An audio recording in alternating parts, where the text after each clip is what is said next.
Red Dead Redemption 1 is finally on PC, but we're gonna try it on the RTX 4090 obviously.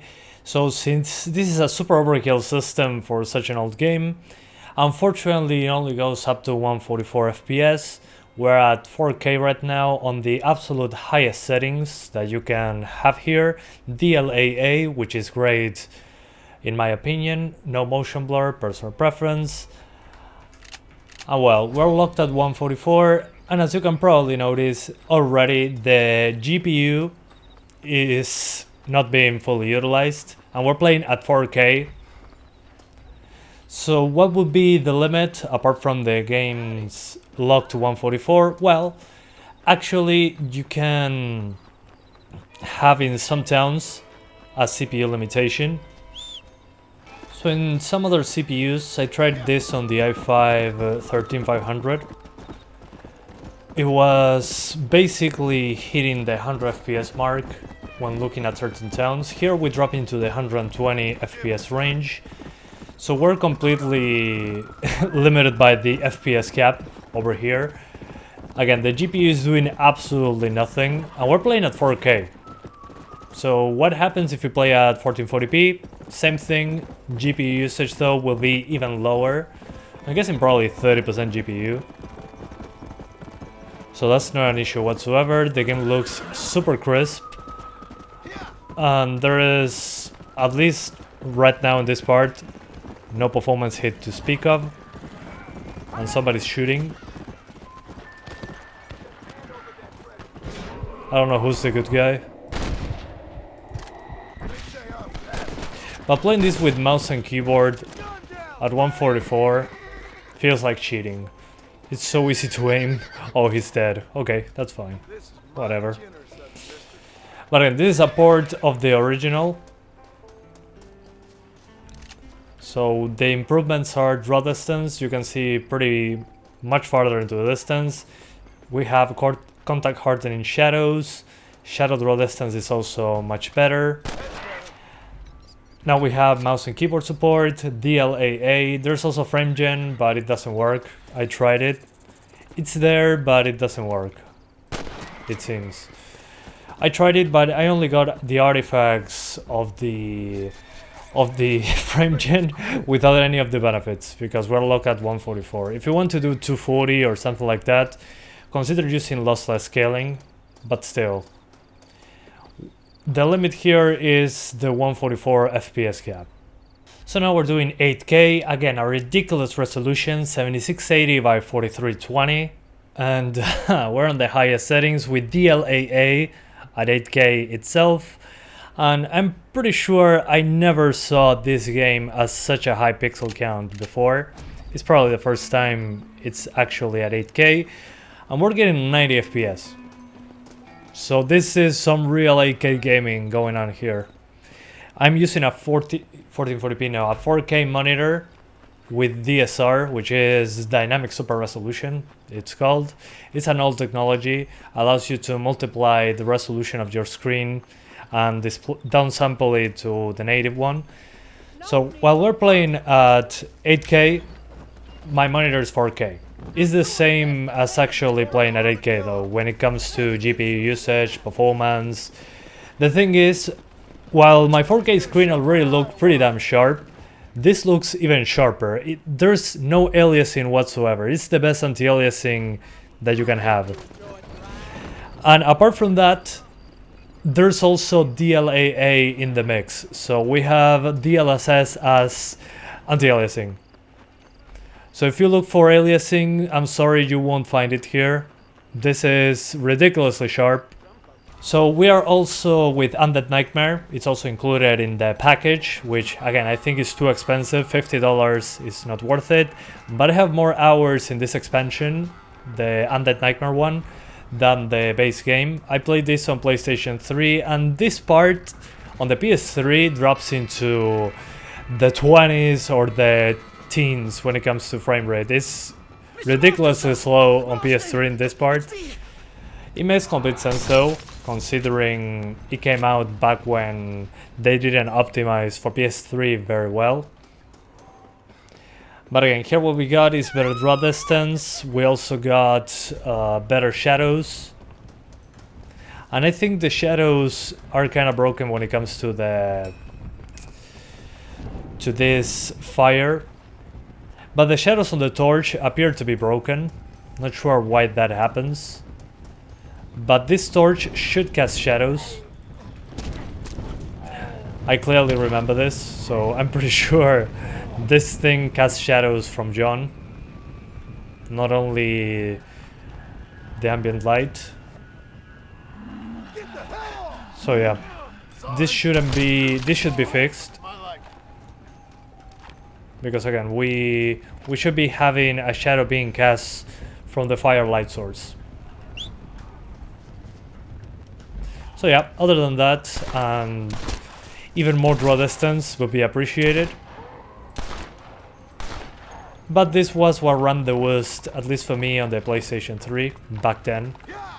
Again, this came out quite a few years ago. This is 13 years old. Only took them, sorry, 14 years ago. So only took them 14 years.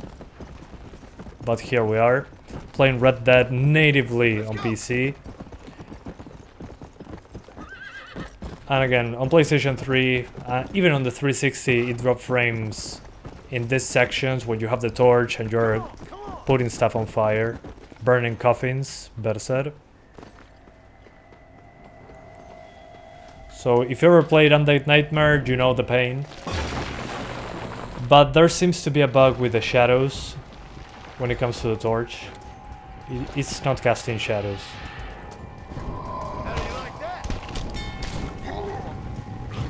But hey, you can play at 8K if you want to, 4K at over 100 FPS if your CPU allows it. It doesn't use all the cores, obviously, it's an older game, but it's DX12. But if you have a 4K screen, I'll highly recommend... Okay, there we go. There we had shadows being cast. Not sure if you noticed that. So that's definitely a bug. But as I was saying, if you have a 4K screen, I highly recommend you try 8K with DLAA. You lose nothing unless you want to play at 100 FPS. It looks insanely sharp. We just have that bug that we have missing shadows from the torch. The torch. Otherwise, it's completely fine. Just play at 8K and enjoy your time with this masterpiece once it's on a cheaper price. If we could wait 13, 14 years, you can wait a few months for the price to drop.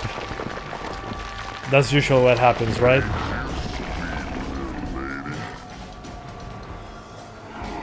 Another great omission, unfortunately, is the multiplayer. It wasn't only PvP, it was PvE as well, even when it comes to the zombie mode.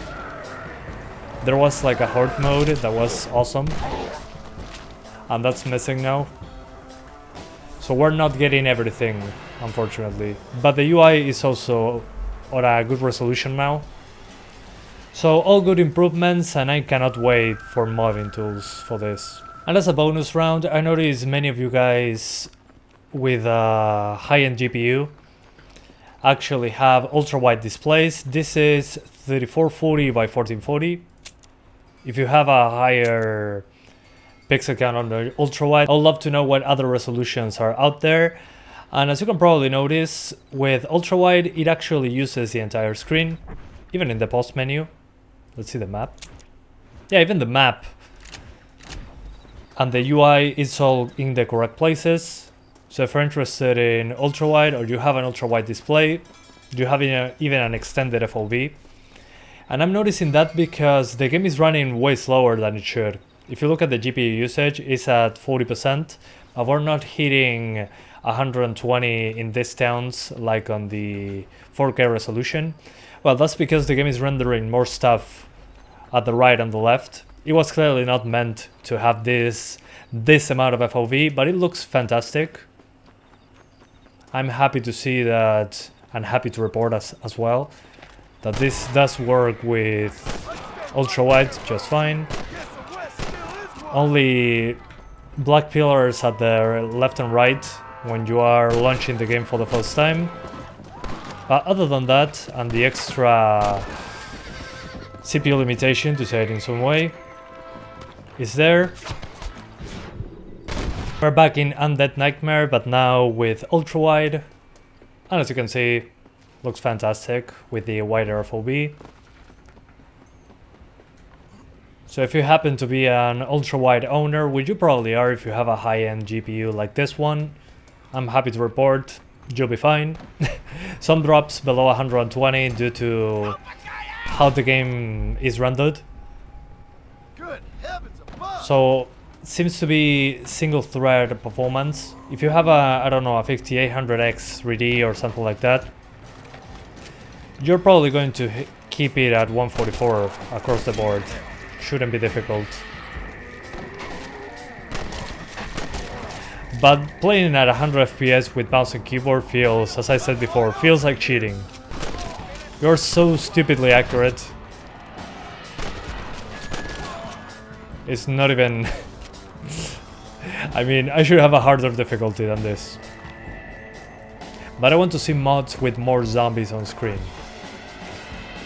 Otherwise, the game looks like it should be. Better draw distance, also better shadows, ultrawide support, UI is super sharp as well. So yeah, I think no reason not to play it other than waiting for a sale, which I'd say is essential because $50 for this is basically if an outlaw sold you the game. It's a great PC port so far. Just they need to fix the shadows on the torch that they are missing. Otherwise it's completely fine. And I wish we could have above 144 for people that have super high refresh rate monitors. But this will do, in my opinion. At least for me, it's completely fine. I can live with 144. Which is a funny thing to say, I never play at 144. But I know a lot of people want that, so that's it for now. Thank you so much for watching this video. Wait for a sale, don't buy it for $50, please. It's 25 or 30 as much, that's how expensive it should be, in my opinion. So wait a few months, we waited 14 years, you can wait a few more months. And I'll see you guys next time. Bye guys.